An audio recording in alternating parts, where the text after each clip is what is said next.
Let's talk about strategy one. Here we go. Strategy number one, the patient security and safety plan.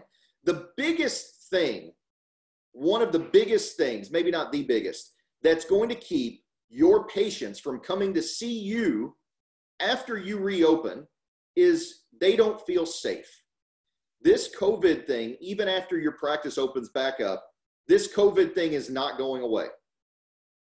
Just because they develop a malaria cocktail with some hydrochloroquine and some other drugs, and it cures this, doesn't mean that your patients are automatically just going to go back to their regular work, right?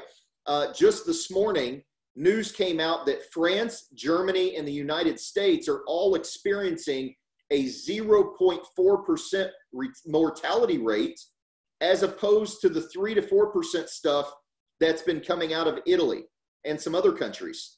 And I think people are starting to realize that maybe this thing was really underdiagnosed.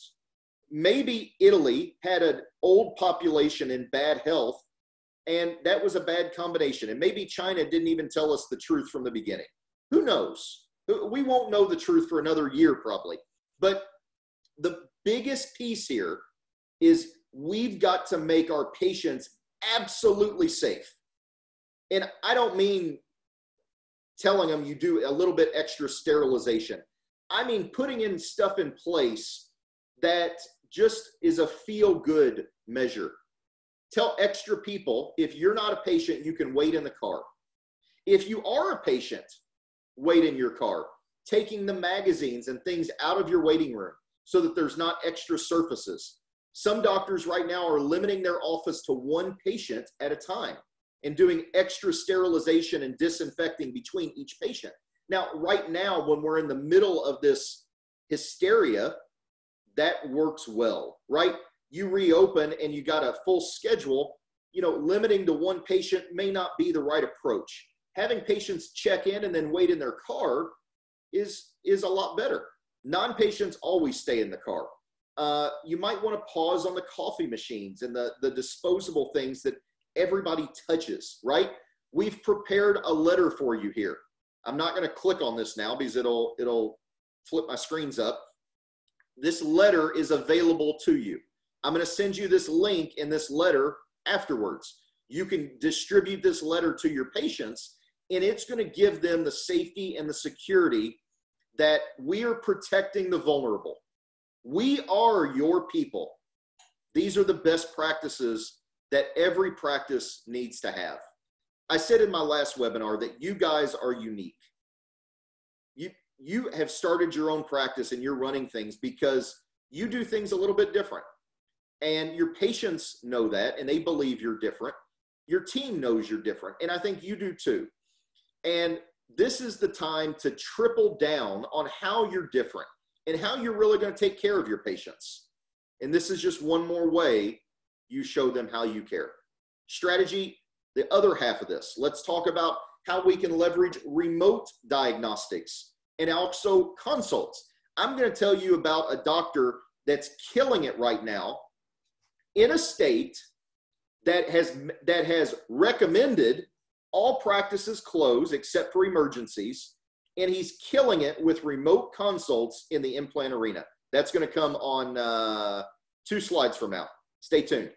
Remote diagnosis, we've got a whole strategy guide built out around doing remote diagnosis and how that works. We've also got our virtual smile assessment tool. This can go on your social media. This can go on your website. If you're a client, you get it for free.